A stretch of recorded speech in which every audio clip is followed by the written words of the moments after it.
السلام عليكم، مرحبا بكم فيديو جديد ووصفه جديده. اليوم انا حضر معكم لكيش عامرين بحشوه سهله ولذيذه.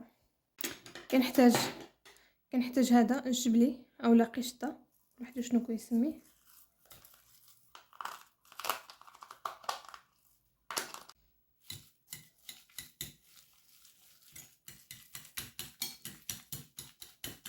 هنا كنضيف لي باط مشاليه المقطع، وكنضيف مورتاديلا، وكنضيف الزيتون، نضيف هاد الذره المعلبه. السمات انا كنضيف الزعتر، يمكن لكم تضيفوا قزبوره ولا معدنوس.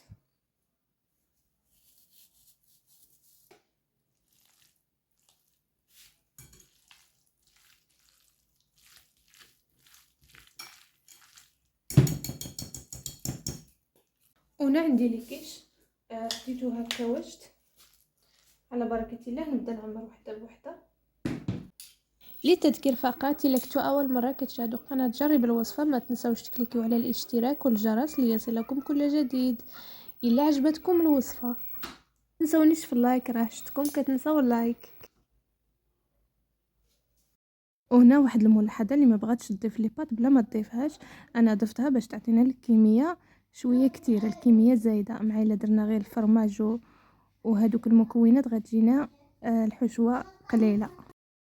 هنا بعد ما عمرتهم كنزينهم بقليل من الفرماج احمر، كندير شويه هكا من الفوق وكندخلهم الفران يذوب الفرماج ونخرجهم بالصحه والراحه. بالنسبه لهاد الحشوه خرجت ليا عمرت لي 20 حبه ديال الكيش.